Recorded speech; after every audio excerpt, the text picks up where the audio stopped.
Hello students, let's this question. इस question में आप एक असर्शन देख रहे हैं, एक रीजन देख रहे हैं। आपको असर्शन को अंडरस्टैंड करके रीजन को और असर्शन और रीजन को अंडरस्टैंड करके करेक्ट ऑप्शन चूज करना है। ठीक है। असर्शन में कह रहे हैं कि मॉलिक्यूलर मास ऑफ ए कितना है, m/4 है। अगर मॉलिक्यूलर मास ऑफ बी क्या है, m है। यानी कि अगर आपने मॉलिक्यूलर मास ऑफ ए को क्या बोला है, m/4 बोल दिया है। अगर आपका मॉलिक्यूलर मास ऑफ बी क्या है, m है। ठीक है। मॉलिक्यूलर मास का मतलब क्या होता है, mass carried by mass carried by the 1 mole of the substance. मतलब 1 मोल अगर आपने सब्सटेंस लिया है तो उसमें जो मास होगा उसको उसका हम मोलर मास कह देते हैं। बट यहाँ पर मॉलिक्यूलर मास की बात कर रहे हैं। ठीक है। यहाँ पे मॉलिक्यूलर मास की बात करें तो मॉलिक्यूलर मास का मतलब हो गया एक मॉलिक्यूल का मास। ठीक है। एक मॉलिक्यूल का मास। क्लियर। अच्छा, तो ये बोला हुआ है। क्लियर। अब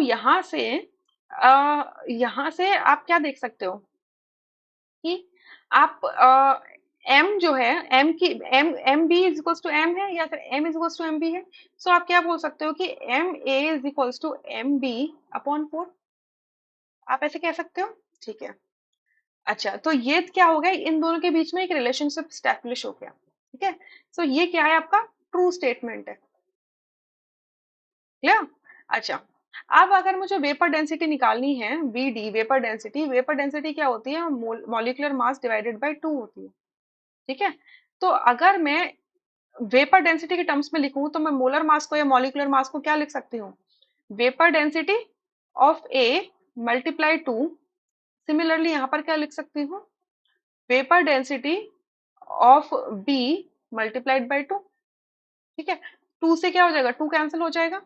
तो वेपर डेंसिटी ऑफ ए जो है वो क्या आएगा, वेपर डेंसिटी ऑफ बी के 1/4 आएगा।